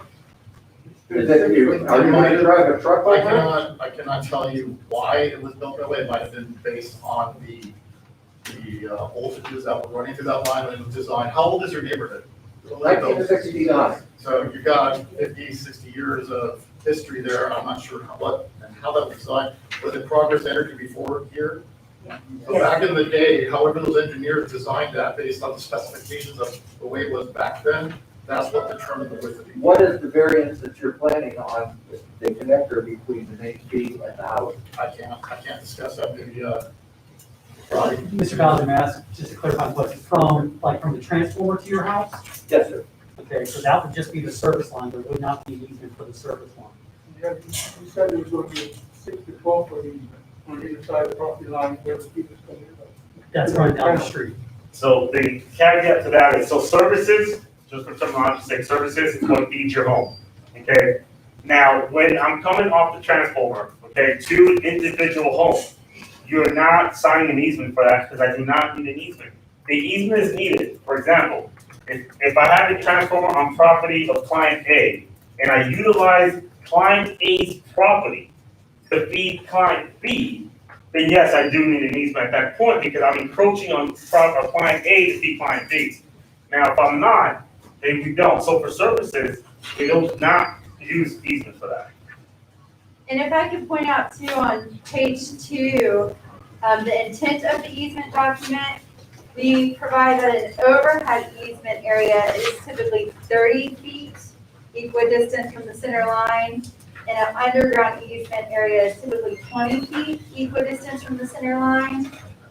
So again, it's case by case. That's why we've got these maps to talk about property specifics. But as a standard for electrical facilities, that is the average, the norm. So overhead is typically larger than an underground easement. Can I also say, Yes, ma'am. nobody's talking about the aesthetics of our streets, which are beautiful, serene, nice grass, pretty trees, and then we get box. So you like the box, you like all the overhead lines and stuff? Yeah, that's- Boxes? They're less segregated than these boxes. They're behind me, and I don't look at them.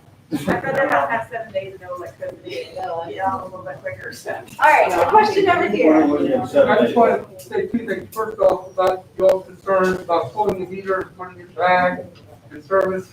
Back when Charlie Francis and Dean came, my whole service was ripped off the wall. I had to get a new box. My interior wasn't touched. They just reconnected the interior, the overhead came later on.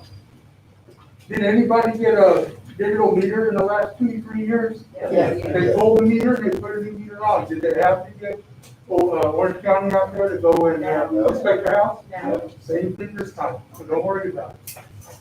The second, one thing I do have a question on is, we've got all the cable, TV, and junk like that on the power poles. So if that stuff stays, is Orange County gonna make them put that underground too, in the front? So you can take the poles out, or the poles end up gonna be there for another 50 years until the cable's run? Yeah, and if I can direct you, I believe it's the last page of the FAQ.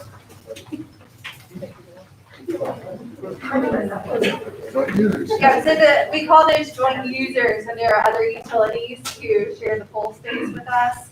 So we notify, as part of this program, we notify joint users of our intent to underground the electrical equipment and invite them to do the same with us. Now, they're their own entity, their own business, so it's their decision if they want to come off the poles. So again, we've explained that because each project will be evaluated separately by these other companies, the poles are likely to remain in place until a decision is made by those companies. So, certainly. Would that work have to be Okay, done? hang on, one at a time, please. Don't interrupt. Would that work have to be done at the same time? Does they were going underground, or they could come in after the fact and run those? It could happen later on, yes. Yeah. Somebody in the middle? Yes. I'm one of the houses that has an easement needed. I do my own sprinklers, and how deep do you go? Like, I don't wanna ever get your line. Yeah, so let me see if I can find the page that is on. 30 to 48 inches. Was that it? Yeah. Yeah, I have a well, so. Yeah, and part of our work before we start installing the lines underground is to locate other public utilities and private equipment. And so if you know that you've got a well, it's great for us to have that information, make sure that we clearly marked it for our path for our equipment to run. So again, if this project proceeds, that's something that we'd love to make sure that we've got coordinated before we go into construction. Even a dry well? Yes, sir, we would want to be able to mark that. You know what, a dry well is illegal, basically, but because we have such it helps.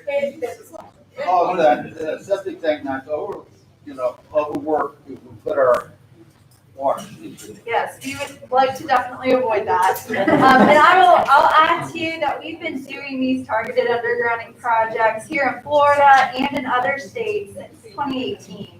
So our teams have experience putting this equipment underground, locating other utilities, being able to have that experience with our contractors and our team is valuable to your neighborhood. Yes, ma'am. Okay, I'm piggybacking on the lady who asked about the aesthetics, because your facts mentioned hardscaping and conduits, such as sprinkler lines, other lines that are underground. Doesn't mention anything about monitoring, maintaining, protecting the landscaping, the softscaping. So we have very old growth, very beautiful, very healthy trees in our yards. Yes. And we don't want to lose them because you want to dig a 4 foot deep by 4 foot long by 2 foot wide hole to bury a cable. And you can say you use the drilling thing, but not 8 months ago, Duke Energy came out and buried a line between a power line, a street light, the transformer behind it, and dug 3 of said dimension holes in my neighbor's yard with a backhoe. So I'm concerned about how many holes you're going to have to dig to do your little drilling thing, and what you're going to do to our softscape in order to make it survive, because it takes 50 years to grow a 50-year-old crepe myrtle. And I have one. So I believe your question is around how we do the I agree. construction steps. Yes. How you No, do it's what are you going to do to protect our old growth, beautiful street? So part of this program is very intentionally using directional boring. So to put electrical cable underground, we can either open trench and lay the cable, or we can use directional drilling. So for this program, we've elected to use directional drilling to minimize the impact. And by minimizing the impact, it's less, would you like me to answer this? Let me finish the answer. We do have to do some spot holing for that equipment. It can't run the full length of your street. But we work in coordination to remedy any vegetation that's interrupted. We're cognizant of big tree roots. We've got vegetation experts who can help provide other expertise on a particular tree that might need to be looked at. So we do, again, have experience working in older established neighborhoods and doing this in a way that is conducive to the landscaping and vegetation in those yards. And if you've got a particular tree or a flower bed that you're extra sensitive to, that's something that Olivia can note on this project, and we can be thoughtful to work with that. All right, but my question is, how many holes are you gonna dig? Because like I said, 8 months ago, you buried a power line from a light pole to a transformer from the front corner of my neighbor's yard to the back corner of my neighbor's yard, and dug 3 4 foot by 4 foot by 2 foot trenches to do it, even with your directional drilling. That sounds like spot holing to make sure that we weren't gonna hit something else that must have been located in the vicinity. We are not to that point on this project. So when we get to reviewing the plan and marking the site, that's when we can talk more specifically about the equipment span distances, again, we don't even have our designs finalized here, permissions from the whole group. So we're not able to talk to those specifics here tonight with where the project is. Yes. On the aesthetics, back in my hometown, we had the transformers out front, and a lot of people decided to put, tree shrouding kind of around it. The first question is that allowed? Is there anything against that? Yeah, Robbie, if you wouldn't mind adding a little bit of context to this one. The question was about vegetation or shrubs around the transformer box. So for beautification, what we do is, so to answer your question, yes, we do that. However, the caveat to that is so let's just say we do an L shape, the transformer itself, where you open it, cannot be towards the bush, right? Yeah, exactly. So we need to have a 10-foot access in the front for maintenance purposes.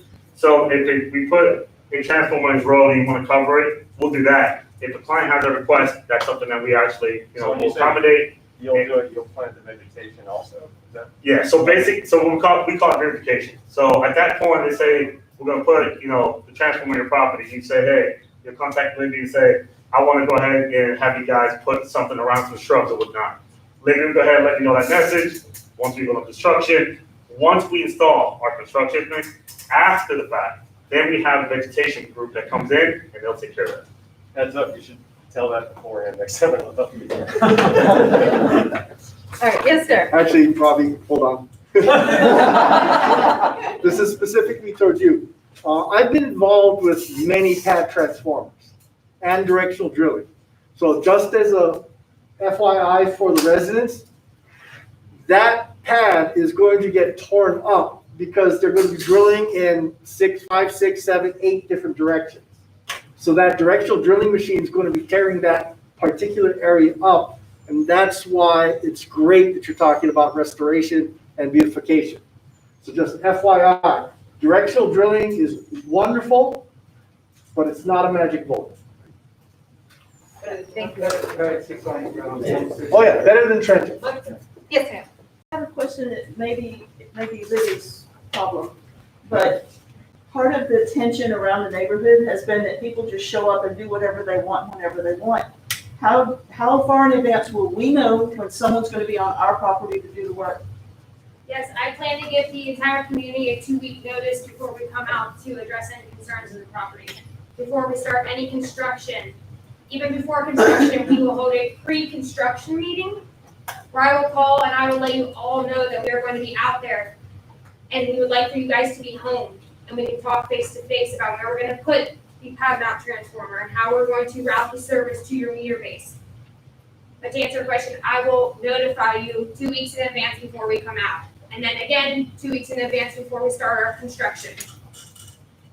And then again, I'll follow up again with our construction to address any beautification needs that you guys need. And also when they're gonna mark the areas, because we don't want some strange man coming up to our window if we're in the bedroom, okay? Yes. So we don't want people on our property unless we know they're gonna be on our property. That Even has people draw the line. already happened. And one thing to clarify, anybody can call in an 811 ticket. So, that could happen for any number of reasons in your neighborhood. But we certainly hear your feedback and would, like to inform you before anything Duke Energy requested is happening on your property. Supposedly Duke Energy, wasn't it, Carol? Yep. He said he was a Duke Energy contractor outside our thing, spray painting our yard. And that could have been beyond the targeted undergrounding project. I don't have that information tonight to speculate, but we hear your feedback. Thank you. That could have been another entity calling in locates, because they were gonna do some work, right? So we've got to come out there and look at our facilities to protect us and protect y'all, right? To protect your service, make sure you have continuity. No, he was mapping my septic tank. Again, I wasn't there, so I can't speak to that one. Yes, sir. And areas where you have to come back in between the buildings and then make a 90-degree turn. How is that accomplished with directional drilling? You have to dig a pit and then turn and go 90 degrees to make that 90-degree turn? That gets very design specific. Robbie, I don't know if you've got any examples or experience. To get to our meter. So on the directional bore, to answer your question, Bob, so you have an entrance and exit. Entrance pit is where our bore rig gets at. Obviously the exit is where it comes out at that point. To make a 90, you'll drill, let's just use ABC, right? So you go A, that's where the machine's at, okay? Then we go to B, if I gotta make that hard shape 90, then I have to move my rig out to B to then go to C. You have to dig another hole. Correct. So in those cases, I've been like I said, I haven't been in every single backyard. Where we have, for example, septic. Okay, I believe you had said someone came out to measure your septic. Okay, so there was a point where I think it was Greenbriar, I'm not sure where I did it. It's called design locate. The reason why I do that, and I'm going to do that through all of Greenbriar, because I came to understanding that there's septic all over. We cannot, okay, per state regulations, we cannot obviously go underneath a septic, go through a septic. We have to have clearances. So I do what they call design locate. What design locate does, it's going to show me exactly, we get it to, and if you saw a gentleman, don't go out and measure to the T, not ballpark it. We'll know exactly where your private systems are. They relay that message to me. Once I make my construction drawings, we know exactly where your stuff is at. And we'll superimpose it on the drawings, on the final drawing. We'll have that. So when our construction crew goes out, they'll know exactly, for example, 7x12, whatever that dimension is. They'll know, hey, 712, there's a septic here. We can't go around it. We can't drive through it. We can't do anything. So the reason that's important for me to know is when I design my services, which is all these blue lines, arrows, which right now it's all just illustration purpose, okay? The reason I need to know that information is to know, do I go north, east, or do I go east and I go north? So I need to know what direction to avoid anything you have in the ground. So we will know all that information beforehand. Any chance the residents can get copies of those reports? No. So, sorry, no, it's for, obviously for engineering purposes only. Well, So- how about this? I'm the third or fourth owner of the house on Valley Forge. I have no clue where my pipes are. So I can help you with that. I can't give you a report. However, so her point, she stated when the gentleman went out there, they spray painted it. They'll do the same. You'll be able to see it. There'll be some flags. They'll spray paint it. Then you can go ahead and make your own sketch. So you'll see it. So it'll be in the ground. It's visible. It's not something where it's not visible. They actually go ahead and mark the ground, and then we'll get that report back. But just go around the tank, or you're talking the drain field as well with the tubing? Yes. So design locates. So what design locate does, it locates every private thing on the property. So in this case, when I did it on Greenmount, the issue was like I said, I was notified that there is some septic there, okay, and drain fields. So they'll do the whole system, okay. Once they go out there with whatever equipment they use, they'll mark drain field, septic, and I get that report back, and then I superimpose it in my final construction drawings. Thank you. That's back over to Danielle. Is there a question over here? Oh, I'm sorry, I saw a hand over here, and then I'll come to you next. All right, I've got a big generator with a big propane tank. Should you not avoid coming close to that? We do. So I told the lady when I came, this is, you take my backyard here, but I have a big propane tank here. Yeah, is it in-ground propane? Yes. Yeah, so we'll avoid that. So a couple of things. In-ground propane tanks, they're typically 3 or 4 feet.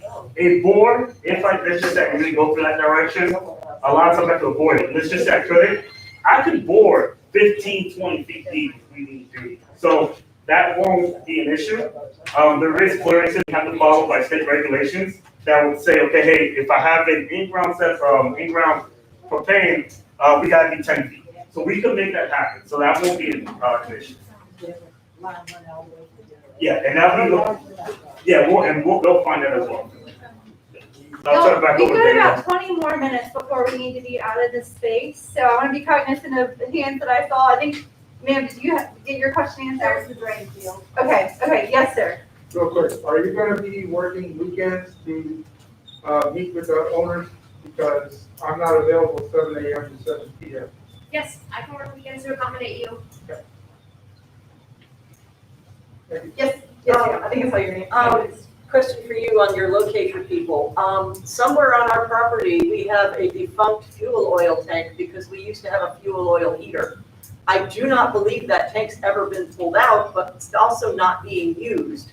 are you going to be able to find that to make sure that you avoid it? Because I have no clue where it is. So if you don't mind, at back of that pamphlet, there's Libby's information. If you don't mind, if you send an email to Libby with your address, she'll get with me and her and I'll team up and I'll take care of that. Thank you. You're welcome. Yes, is there a threshold, like a percentage of us that need to agree to do this before it goes forward? Like, I just kind of want to know, is this a good use of our time? And will you do this anyway if we agree or don't agree, or like, how does that work? Yeah, so we would like for everybody who's part of the project to participate, because that's the value, is burying all of the lines through the neighborhood so we don't leave that overhead exposure. And again, that's a customer by customer conversation. If there are some customers where we can't find a good arrangement, or they simply don't want to be part of the project, Robbie will have to see if the design can still be maintained without that person's easement. Sometimes that's an option, sometimes it's not. So really we need a decision from everybody to know how we can proceed. So when it's not an option, is the whole project scrapped, or does that person just have to go along with everything?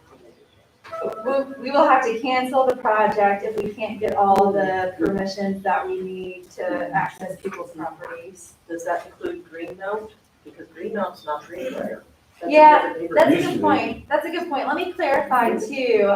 We clarified this in some conversations in advance, but for our Duke Energy purposes, we have the Greenbriar neighborhood divided into 3 separate projects based on the way that our utilities serve your neighborhood. So I understand that created some confusion because we were calling this particular project the Greenbriar project, or the Bay Tree project, and that's not how you all use nomenclature in your neighborhood. So we appreciate you sharing that with us, and we will work to think of the collective neighborhood going forward. But know that we've got this divided into 3 projects. So those 3 projects are on separate tracks. It would be great to have the whole neighborhood undergrounded. These 3, right? Yes, ma'am. We brought design drawings of all 3 in case folks showed up from other parts of the neighborhood. So the 3 projects have separate devices in the way that they're arranged. So each project would be looked at, the 3 separate projects. Sarah, I saw you, and then I'll come back up here. Most companies set up and contribute to a reserve account for repairs, replacements, and betterments, so that they're not blindsided by the expense. That's just standard accounting procedure. It seems that Duke Energy didn't anticipate the cost of changing this to underground or buried utilities and prepare for it by creating a reserve fund. So now it's expecting us in some fashion to foot the bill. So, do you have a question with that? I guess. I'd like to know if my summary is accurate or not. So in Florida, we have, all utilities have a program that is newly instated called the Storm Protection Plan. It was a bill that was passed by the Florida legislature, and it requests that utilities look at how to storm harden their facilities. And undergrounding facilities is a key piece of that new state rule. So us and Florida Power and Light and Tampa Power and Electric, all utilities across the state are looking at a way that we can use very thoughtful data analytics on outage data. So looking at past outages that have occurred to underground the most beneficial power lines. So your neighborhood was identified based on your outage history as one where it would be cost beneficial to bury power lines instead of doing the same overhead repairs over and over. So we are a highly regulated company, and the Florida Public Service Commission oversees what we're doing with this program. We follow our annual plans and have a true up, and all of that's publicly available through the Florida Service Commission. So that is how we are doing this program. Yes, sir. Robbie, sorry. Are you over designing the feeder lines to accommodate the rooftop solar that's sprouting up like crazy around the neighborhood? So define the. Well, one of the problems we had on Maui was Maui Electric had to go and radically change the primary and secondary lines feeding several neighborhoods because of the proliferance of rooftop solar. Since you're digging, are the feeder lines going to be built large enough to accommodate rooftop? So for terminology's sake, when you say feeder, do you mean the line that brings the power line from our substation now? Or do you mean the line that goes from the transformer to your home? Mostly from substation to the pads. Okay, so we use a 1-aught cable that holds 12,470 volts, okay? Our ampacity at that point is about 864 amps, give or take, at 12,470. There's no solar system that any residential home will put that's gonna expand that, right? The answer is yes, you have over designed. Yeah, so you don't have to have any issues on that point at the primary level. Yeah. Caveat to your question is the transformers itself. Yeah. Okay, there's no way to determine that, right? So all our transformers, every single one that we design with this project and going further, or even the past projects, there's always varies, right? So we always oversize the transformers. Why? Because there's no way to be exact, okay? We use data that's in our system from consumption of homes, and that's how we size all our transformers according to the consumption of the home. So to answer your question on the solar, they won't have to. Now, if you install a system, okay, that's larger than what our capacity holds at the time that, after the fact that we're done, then that's a different situation. Thank you. You're welcome. On that note, are you running 200 amp line to each panel, or is it depending on what? No, so ampacity at all rates, okay? So the way we're governed, okay, it's not by, for example, nutrition is governed by the NEC, National Electric Code. We're not, okay, we are NESC. So our allowables, our insulation type cables are different than NEC cables. Okay, so NEC, they're 600 volts and below. Their insulation rating is nothing near ours. Our 2-watt cable, to give you an idea, our 2-watt cable has a higher ampacity rating than a 2-watt cable on an NEC side because of the insulation type. So all our cables that we use are typically oversized. And I bring that up because if you have nutrition going out, for example, you guys doing work and this happens, real scenario, I've had electricians call me and say, Robbie, you put the wrong cable in here. How did I do so? Well, your cable's undersized. It's not, because my cable is different than what they use. So to the question, everything, whether you have 200, 150, typically our cables will over, okay, because typical home is 200 amps, okay? So all our cables typically are over that.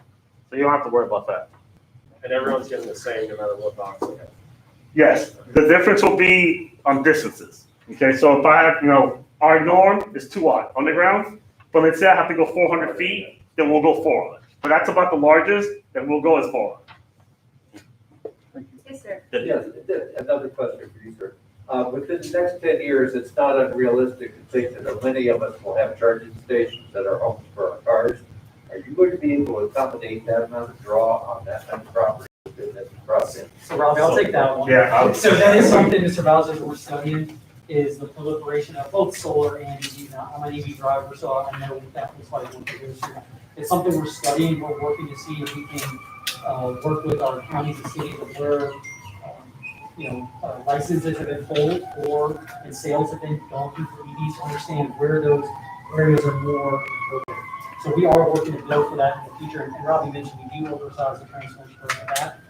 You'll have to. We get 6 of them on the same block. It's going to be a hell of a draw for it. Yeah. And even a better example is Amazon, right? So Amazon is, outfitted their entire fleet with electric vehicles.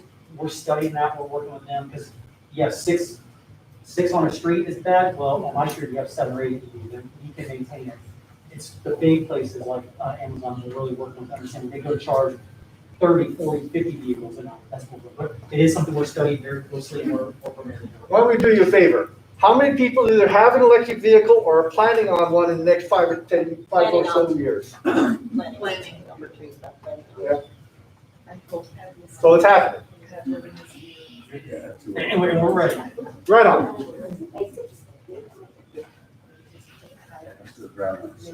Yo, you got 10 minutes before we need you out of space. Yes, ma'am. I had a question on the safety issues when the transporters are hauling blood. They're quite spectacular. What about the ones on the ground? Ooh, good question. Robbie, could you hear that question? Can you please repeat? I'm sorry. I think I got it. So the question was around overhead transformers and having seen when they blow the scene with that, an underground transformer. Can you describe how that switching happens? So part of the beauty of transitioning underground is one, you don't have an issue with squirrels, right? Sometimes when you hear that loud boom that sounds like the bomb went off, a lot of times it's a squirrel. Gets into the cutout between the primary line, right in between where that primary line comes off, that little fuse site, you'll get right in there, you hear it blow up, and you're like, think the bomb went off. And underground, you don't have that issue. I thought as the transformers that be located on homes, because they're all sealed, right? There's a cabinet seal in there. Yes, you'll have some snakes and stuff, but you're not gonna have an issue on a blow up with a snake, anything like that. So to answer your question, you do not, on the underground portion, you don't have to worry about seeing an actual transformer explode as you do an overhead. Because the overhead, again, the time they explode is either animal or obviously during storms. When it happens to storms, a lot of times it'll be like a tree limb or something will hit it, and you'll keep on hitting the line, and then it burns up. At some point, the fuse has to blow out. We have a high water table in this neighborhood. If you go down to ground, is that going to be a problem? What happens if water gets into that system? So we have our transformers, when we lay them on the ground, right, our terminals are not at the bottom of it, okay? From the bottom where that pad is, and I'll show you this picture. So the reference on that pad to where our terminals are, about midway. So the water would have to actually sit and dry in there, actually lay in that pad line, which it can't because it actually drifts. The drip will inside. Correct. Yeah, talking about the line in the water. The line will not have an issue. We bury lines all the time. They can be in the water. It won't be. You're not going to have an issue as far as the line because the insulation on that wire is actually rated to be on the ground, which we know is water in the ground. So the power of the main line comes in all our lines, whether it goes to your home or the main line that comes into the 12470. That's all rated to be underground. And I'll add to that, we're actually in conduit. Okay, so historically we were direct burial, not anymore. Now it's all in conduit. So all our cables are in conduit. You don't have to worry about any of that. Even though we're in conduit, the cable's still rated to be in water. Will that drain that from that well, that spring, into your cable so that our well will not work properly? The well and our cable they're not correlated. Because when we go ahead and bury our line at, like I said, we're 36 to 48. Typically a well 50, 60, 70 feet. So they won't interact with our cable at all. And second, like I said, we're in conduit, so it won't have an issue. How is it protected from direct strike of, let's say, lightning? As far as what? The box. So there's arresters. We have surge arresters on those. So we have arresters at the open points of our transformers, and then we have them at the poles. So there's all the main power lines, which will be on the main road. I believe it's Lake Margaret, whatnot, whatever that main road is. We have arresters on there. So the line that goes off of there goes underground. There's an arrestor that will take a surge if it occurs. I think I saw a hand over here. Was there a question back here? Okay, yes, ma'am. I was just concerned back to the joint users on the poles. So have you done other projects like this in our area, like our same providers for cable and internet? Have they typically agreed and joined you, or are we gonna end up with double easements because I know you can't predict for our specific project, but as you've been doing these projects, how has that worked out? Yeah, I don't have a percentage breakout, but we have had projects where it's been successful and we've coordinated even our timing, or maybe it's happened a few months after we've completed our underground installation. And then there's some where the other companies just haven't made a decision yet. So we've had kind of the whole gamut across the state. I think that's a concern for a lot of us. Yes, I do. Like, we go through all this and then we still have the poles and the lines, and then we also have the boxes, and now we have easement that we're giving the back and easement on our sides, and it just feels like a lot of encroachment to me. Maybe others, so Just pull the pole, leave the cables on the ground. One thing, and, Libby and Brian can speak to this too. One thing that we've seen that helps in the conversation with joint users is we notify them as part of our process when we select a project. Here's our plan to joint users. But when customers too relate that they have a desire, for those joint users to come underground. We've seen that be effective too, for customers to provide that feedback to those other entities. Yeah, it sounded like when you were answering his question about like the program that is what I think I heard you say, like funding this. You know, maybe Spectrum doesn't have a program funding it, so it would cost them money to join you underground, right? Which might deter them from doing something like that. And I think it would sweeten the deal for a lot of us if we knew those lines and easements were going away in the back altogether. Yeah. So have you reached out to anyone that is providing service in our area? Like, is there any, have there been steps in that direction? We've notified them of the specific project. They're their own business entity, you have to make your own business decisions. The storm protection plan that I was referencing earlier does apply to electric utilities. So you're correct that they don't have that same arrangement with your regulatory construct. But yeah, I do think there's a lot of good conversation to be had there as there's more and more undergrounding projects across the state. What was that? Do you have a list of the joint users? On this particular project, I'm not visiting Robbie. We can get that. Yeah, let us follow up on that. I'm sorry, I missed the question. What was the question? Do you have a list of the joint users? Oh, yeah, we could definitely get that. Is there, how many would you say there is? I don't remember, I know I saw Spectrum out there, that was one of them. Less than 5. Yeah, definitely. Yeah, those poles are not, they're not having the little JU, which we call joint users, but I can definitely get a list on that. All the AT&T lines are buried already. Yes, Sam. Okay, so you're saying this isn't gonna cost anything, but overall, the bill will be raised eventually. Now, is that across the board, across the state, or is it per project, then the bill gets raised? How does that work? So for the storm protection plan, we are filing our annual projects and getting those approved by the Public Service Commission, and they're across our service territory in Florida. So those costs are shared by all customers, and it's the way that program's been laid out. So you're not getting a direct charge for your project, but it is, But yes, everybody's bill will be raised. it is a shared cost across the We're paying system. for whether we get it or not. Yeah, and then one other thing to think about with costs is that there's a cost every time we go and restore a power outage. And if it's an overhead system that's been there for 40 years, and we do the same or a similar repair over and over, this is what we consider to be a smarter way of investing a bit more money up front to underground the power lines, but not have that same repeat restoration cost. So we're trying to use our data to be. I know we're gonna pay for it. Yeah. So we're getting a Hang cut on, on that. y'all. Hang on. Are there like steps and phases, how the bill is gonna be raised? Is this gradually, That is, so there's an annual filing and an annual review through the Public Service Commission, at that point? and they review and approve any rate increases that we have. Okay. Yeah, so as a regulated utility, all of that is publicly available. There's public hearings that go along with that.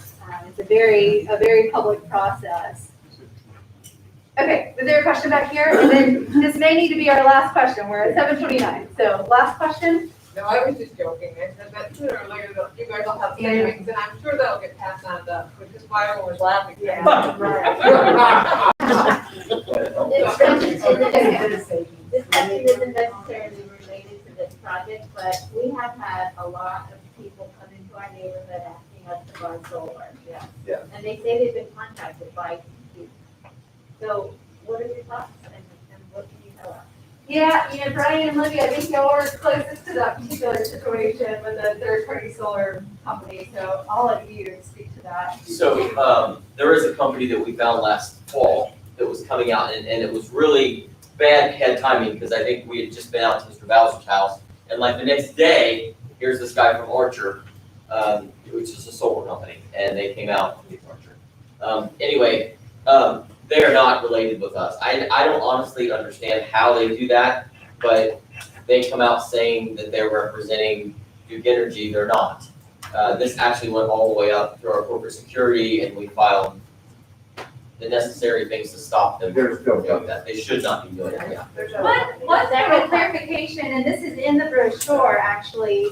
So if somebody is working on behalf of Duke Energy as a contractor, or if they are a Duke Energy employee, they have an ID badge. I was demonstrated right there.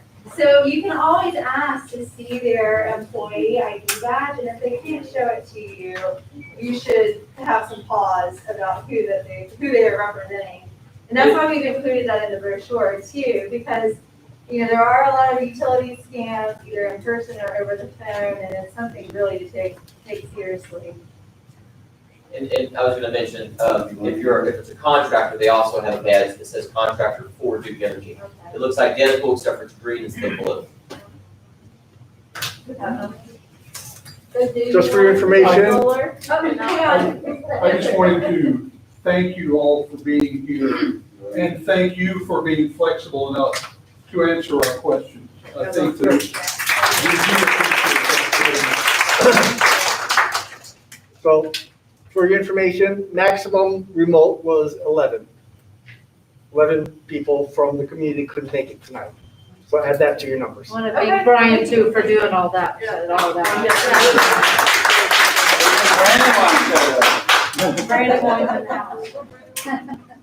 Again, thank you all for being here. We appreciate it. I know everyone has busy schedules, but we thank you all for being here. Again, you have this brochure. Call, text me, email me with any questions or concerns you might have.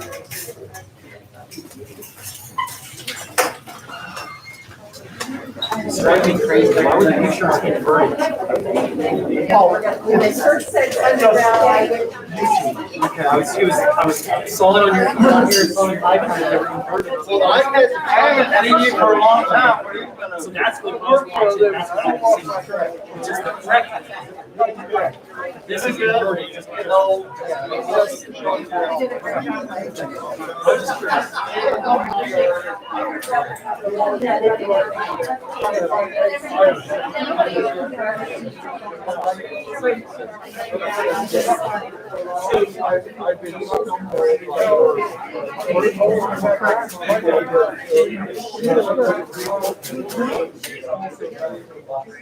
Now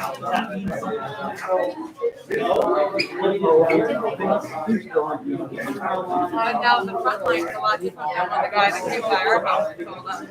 It's hard, because he told us that it was gonna run off this pier still, that we would come right here, come right back here. Now they're saying it's gonna come from Easements. So you can find and run through your ours has to come across the front yard, all the way around the side yard, and all the way around the back.